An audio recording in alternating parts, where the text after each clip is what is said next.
Hi everybody, Matt Harrington with the Bennington Regional Chamber of Commerce, and I have Aaron here as well. You are listening and watching Marketing Vermont, our new vodcast, and this is episode 3 now. Congratulations. Already number 3. Already 3, getting them all done. Yeah. So part of the purpose of this, just to give a little bit of context and background, is we heard one of the major challenges for small businesses in rural Vermont and all the way up to the state level is just marketing and communicating and telling your story and narrative. And then what are the new tools out there and how do you practically do it if you're owning a small business, if you're running a chamber, any of the in-between all the way up to the state level. How do we get, there's so much opportunity, and with so much opportunity, there's also so much things to do. So we want to break that down in this vodcast. Why do we call it a vodcast, Aaron? Well, we're recording the audio, but then we're also doing the video, and then we're going to put it out on different channels so that people can, however they like to listen or watch content, whether it's Spotify, iTunes, or YouTube. It's also going to be on the Chamber website. So whichever way you're comfortable, kind of like checking out this content, we want to make it available for you. Yeah. Great. So let's dial right into this episode 3. We want to talk a lot around kind of team building specific to marketing and how do you build out kind of your talent pipeline to be doing all these things. And then I think part of the other thing we want to talk about is something you and I call delegate or do.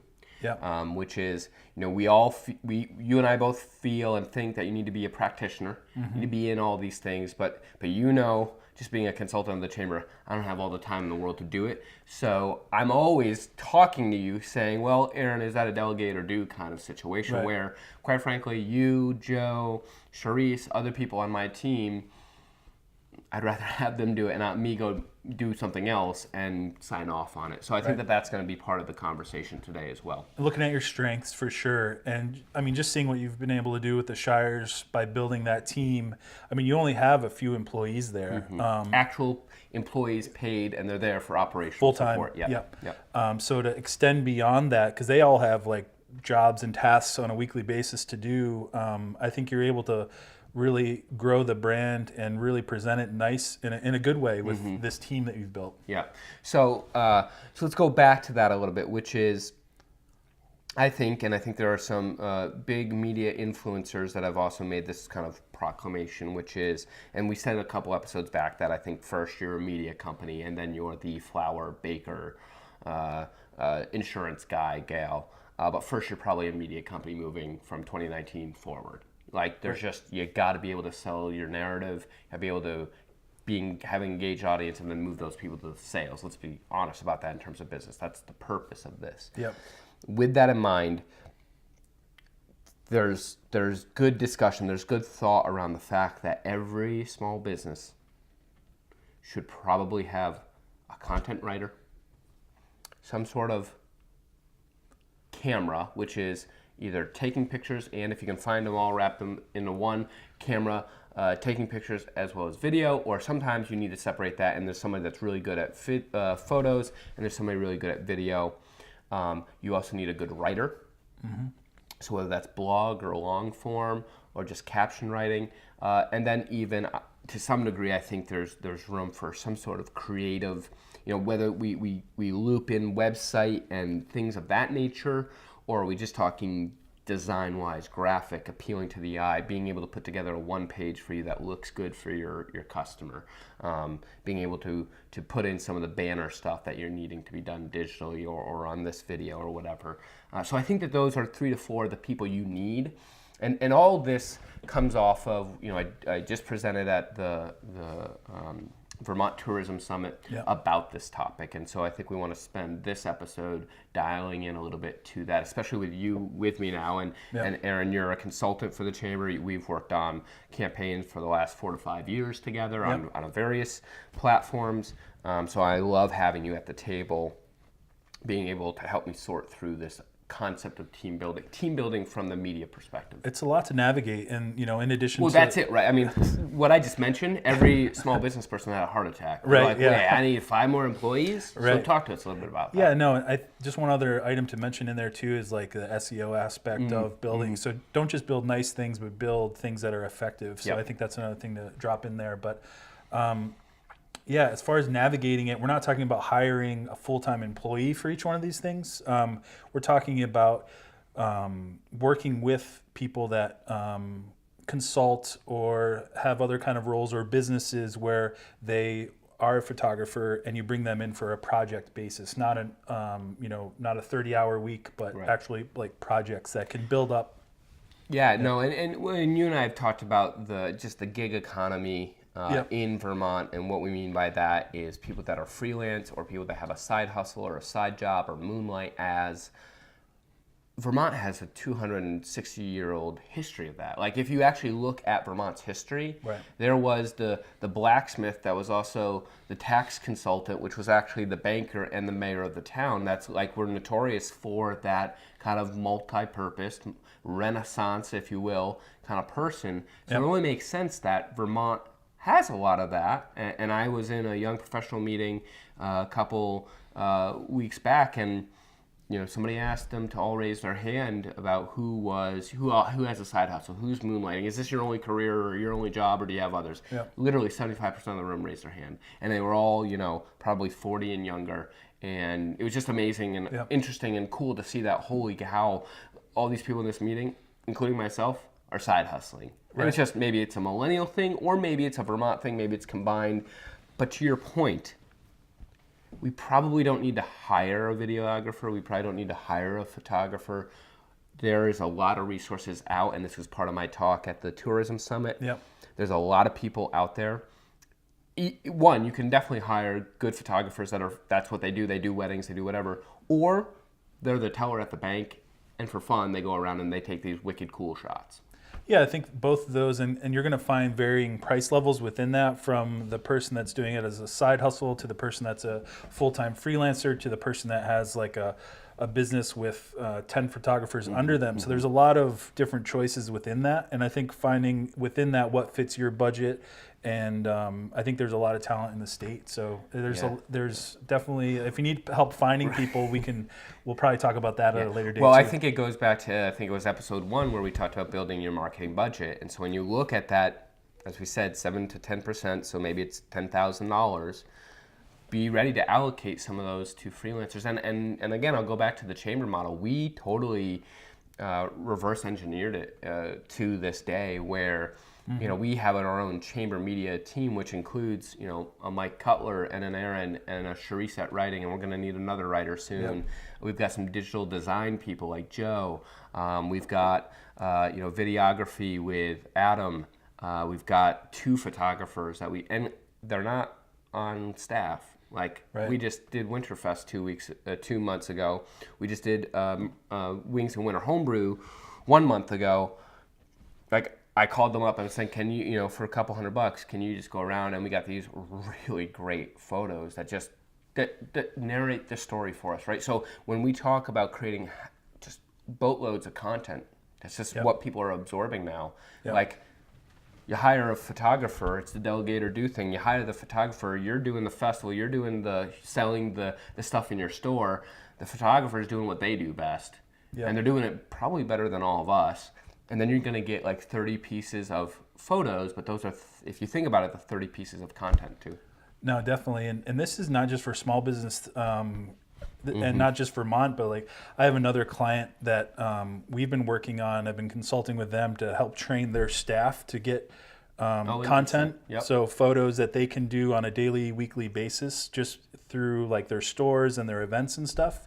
But then also working with outside videographers to put together more premium content that they can really maybe put some ad dollars behind on a monthly basis. So there's different levels of that. Let's pause there. I want you to dial in a minute with, because I've even thought about this, and I think Michaela on our staff will start doing stories for Instagram, because it's an area we're not in yet, or Facebook stories. She does it naturally. She's a younger woman. She already does it personally well. Yep. So why not take some? I'll pay you your salary and keep doing it for me. But talk to me about kind of just Facebook Lives right here versus some premium content. Well, I think there's the two different things. One is like just the daily kind of in the moment stuff that maybe something happens at your business, like the light comes through the window perfectly and is on your flowers or your product or whatever. There's those moments that you can just kind of capture if your staff with a phone, right? Yeah. Just with a phone. Most Maybe phones you have a great good camera. Yeah, either a DSLR or just your phone if you have a good Android or iPhone or whatever. So that's kind of like the daily kind of off the cuff type stuff that you want to capture. And it's just part of, it's not really creating new stuff. It's just like documenting what's happening. Yep. And I think that's important.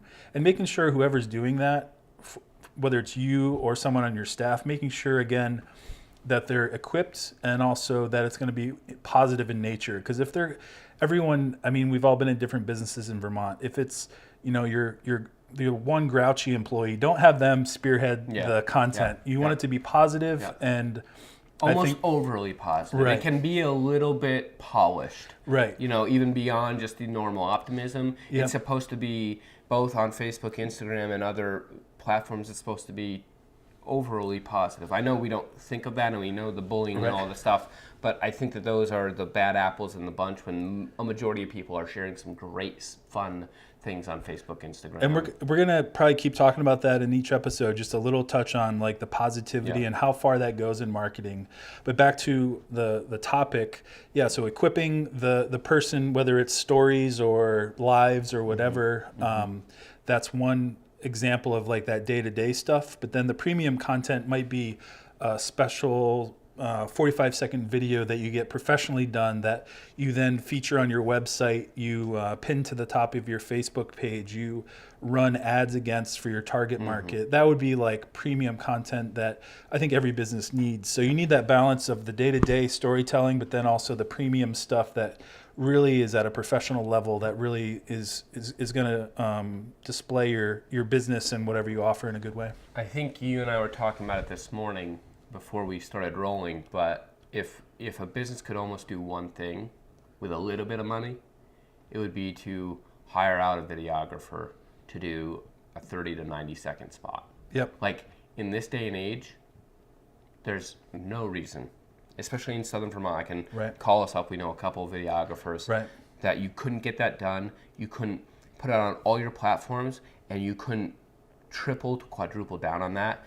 And for most small businesses, that might be a couple $100, which in the world of social media isn't a lot to spend. But if you were to put $400 behind a $200 video you just bought, there's $600. Remember, you're 7%, so you got 10,000 left. Right. But if you did that, you'd have like 300,000 people seeing your video, both from organic and and paid. And I want to touch real quick on, you started off the episode talking about like your business as a media company. What we mean by that is in the past, say 10, 15 years ago, you would have to wait for a magazine to come to you or a newspaper to come write an article or a news company to come try to interview you. Now you're in control of the storytelling because you can do your own video, you can take your own photos, you can publish to social, connect right with your audience. You don't need these big other companies to do that for you. So when we talk about investing in some video or the daily content, that's you as a media company producing your own story that you control, and it's pretty cool. It's great, and it's very scary for small businesses. It Right. means that the opportunity is there. The opportunity is there, and if you miss it, then you're really missing it because other people are taking advantage of that opportunity. Right. And I think it's a time thing. It's a time and resource thing. So I think there are a lot of concerned businesses. Yep. Let's take kind of the team building. You know, we just did the Vermont tourism thing. Yep. But also, let's take it up a notch because we have different audiences that are probably watching this. Yep. Talk to me from a state level. One of the things that I'm always, when I'm working with tourism, Vermont tourism, or other state agencies around more marketing stuff, I think they've got some people in their offices that can do some stuff. I'm always big about self-direction and just, as the boss, how are you creating less and less red tape, less and less boundaries so that that person can be so contextual. Right. So like if it's the communications director, if it's the videographer, I just kind of want to make sure that they're taken care of from a salary perspective. Yep. And then you should be shooting video every day that I can get you to do that, or you should be writing blog every day that you can. So talk to me a little bit, just let's go up not a macro level, but as we talk to small businesses, let's talk from a marketing Vermont perspective. Yeah, no, I think marketing Vermont, but then also thinking about too, like maybe a bigger business that has chains and like say you have 10 coffee shops, and like you're talking about empowering your community manager, maybe also empowering like your different locations where there's like a takeover day and your shop in Barrie is going to be leading the conversation on social, that kind of stuff. I think you're talking a little bit different perspective, but that's just like one thing that comes to mind when you think of like a little bit bigger business, getting people involved, using talent you have. And I don't know, I think the story is just kind of, it's easier to kind of build some momentum when you think along those lines. Yeah, and I think it does come back to the idea that context will be God, Content's king, context is God. So I think the other thing I'm always encouraging, especially with the resources at a more of a state level, is how are we contextually making and they have great campaigns. I'm on, the Travel and Recreation Council, they got some great campaigns. I'm always pushing for contextualization. So run that massive ad. Like that can be the upper stratosphere, like this is what's going to set the tone for our look, tone, and feel of what fall looks like the bigger in 2019. Campaigns. Bigger campaigns, and why aren't we doing takeover? Like if you've got 29 chambers in the state, right, and they represent every region of Vermont, is there a relationship there where Matt takes over for a day, and then Eric in South Deerfield takes over for a day, and then Carol takes over in Okemo? Like that alone would be, you could do that a couple different times, and you'd have content of contextual Okemo and a contextual Bennington and Manchester. Yeah, I think that's a good example. But it's the partnership, right? And we talk it, we hear it. There's a lot of still control mechanisms to it. No, definitely. And thinking about the state, they're going to have like that, going back to our premium content, they're going to have, they have the budgets for these big campaigns, whether it's fall or whatever. So like definitely that's great. They have that in place.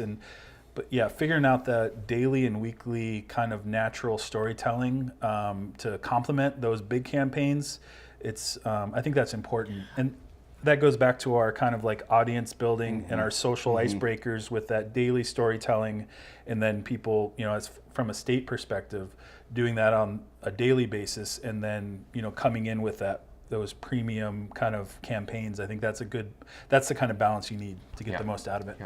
Well, and I know the one thing, and here's in defense of the state and Vermont. And I've said this to a couple different people. One, I think you have to have a strong, as a chamber, so as any other agency in any other community, you need to have that strong relationship with them. And more, I find that they're asking for more content, which is great. I need to be able, and here's why I built my team, because the first day I walked in and somebody asked me for high-res photography, and there was nothing of high-res photography in the chamber. It was 2016. Yeah. We got to go hire a photographer. We got to start taking pictures of festivals, blah, blah, blah, blah, blah. Now when Nate or somebody from the state calls me up and says, you have high res, here you go. You have a video of, here you go. So also imagine that you're filling your coffers or your arsenal to deploy, especially if the state's like, hey, we want to feature this town. You got some content. And we're not perfect. We're building up our war chest now as we speak in terms of content. But that's why you build it. And I think a lot of places, including South Vermont, puts a lot of blame on the state focusing upper level. And all I have found is that a lot of the state has asked for stuff. And back when it was 2016, I didn't have stuff. And I would imagine a lot of other southern towns didn't have stuff. Therefore, you weren't featured in the Vermont magazine. Therefore, you weren't on the... So it's a little bit of our fault too. We got to take some of the blame where, at least in this new administration, and even I was part of the last one, they would want stuff and we didn't have it. So was that also a problem? Was it not just kind of the blockage that we normally get from the north? Was it also the fact that we didn't have stuff? So I would encourage those agencies, the localized regional agencies, chambers, tourism bureaus, other ones, build up your stockpile both for your deployment with your networks, but also the deployment with a state network when they come in asking, because they do. They do. You got to form that relationship. Yep. And I think it's important too, knowing that I think we can all be honest that Vermont's a little bit behind with marketing and innovation and those types of things across the state. That's a common thing. And I think it's important not all to... rural. I would even say like part of the reason we're doing this podcast is so that Oregon, whatever, and like Wyoming, whoever, is also listening going like, yep, that's me. So absolutely Vermont, but not only Vermont. And know that like we're not here to judge, and I think it's important not to judge each other based on so when you started at the chamber, there was no high res content. So you had to build that foundation. And a lot of the people listening might not have good video content or good photos. And it's okay. Like take wherever you're at, start from there, build that foundation. And that's what we hope to encourage you to do through this, through the many things we talk about. But I just wanted to just touch on that real quick. Well, and I think it goes back to if you downloaded the template to do your marketing budget. Yep. And now in your marketing budget you need, when we say high res, it's high resolution photography. So just anybody that will try not to be too quick on the things that we know and we want to explain things. So what's very big is high resolution photography. So you're not just sending a JPEG or God forbid a PDF to people that is low res or isn't an image. We want you to be sending high res photography. We also want you to be sending high res videography. But I think that all goes into your marketing budget too, which is like you've got the photographer and you're doing these Fantastic Fridays and you're making the big Reeses and all that kind of stuff. So when are you positioning these people to make your content? And I'll admit, it probably took me 3 years to get through the chamber. Not that I didn't know we needed it, but only till probably the end of 2018, and my staff will attest to this, is when I finally built my year-old. I was trying to figure out what the chamber does, year and year. And then I'm like, oh yeah, we always go to that travel show. Oh, we always put on that event. Oh, we created a new one. So now my staff sees a full year of even just everything we're kind of doing from bigger things, not every week, but like just the bigger things. So that has helped too, and we got to get better at it too in terms of like, okay, so what does that mean for marketing? And you and I talk often about like, okay, so you had the Wings of Winter Homebrew, so how were we building up a crescendo in January for a March 9th festival? And by the time you get to March 9th, we better be getting ready for the Border Busting Brew Festival. And by the time we're there, Garlic Fest. So that's a very, very hard thing to do. I'll self-admit, and I think Aaron would agree, like when you're at the 90th percentile, when you're cranking content, one of the things I think you can dial in a little bit more is like, okay, now how are we even thinking 6 weeks ahead of 6 weeks, ahead of 6 weeks? Which it does seem kind of intimidating at first, but I find some kind of like freedom or even just peace about looking at, if you do look at a year and put down those important things and kind of reverse engineer your content from that, it's almost simplifies it, because then you're not creating all these ideas. It's more like, okay, we know this event is on this date, so a month before that we're going to want to have some photo media or a little video to put out, and it almost makes you just reverse engineer the steps. So it's that alone will give you a bunch of content that you need to go make or do. Well, and I know this has been a tried and true hardship, because I know people at our local newspaper well, and I know the sales manager there well, and she has told me for decades that she'll go around from a print perspective and say, okay, so what does your year look like? Yep. And people are like, well, I don't know. And she's like, well, what about you give flowers on Valentine's Day, you give flowers on Mother's Day, you give flowers at graduation, like so people come in and buy flowers, so you need to be doing advertising at these days. Yep. So again, if there's any way that we can make it easier, but I think we may be fighting a little bit of a behavioral issue. Yeah. And I don't know why you're in a business, you're here to do that business well. One of the things you can do well, one Monday night, while you're watching Netflix, sit down and just make an Excel file of January through December and list the things that, just even major holidays. So like if you're a consumer goods person, list the holidays. What do you think? Why do you think Walmart and Amazon are killing it? Because they have their media calendar ready, and so they're already putting out Halloween, by the time August comes and things like that. Like there's some psychology to that too. Yep.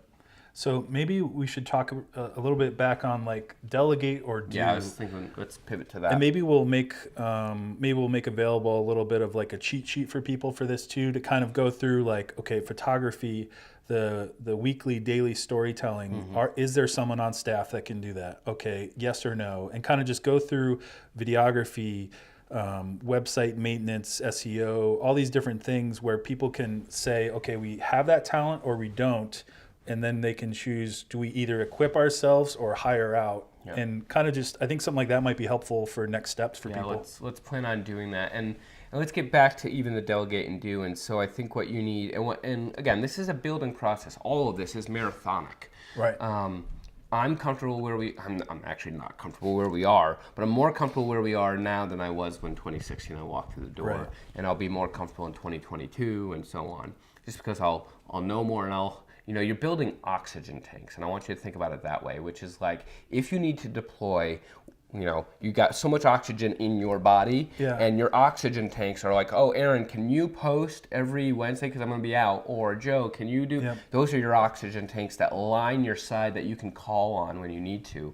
So when you think about delegate or do, I think it's definitely even your talent, your time, and spending money on things that will become your 37th priority and you will never do, and therefore your marketing plan will fall apart. So there are often times, Aaron, where I go, I have the talent to do this, I understand that. Yeah. And I might even if I work on Saturday, might have time to do that. Right. I'm just not going to do that because I know it'll be done better by a photographer.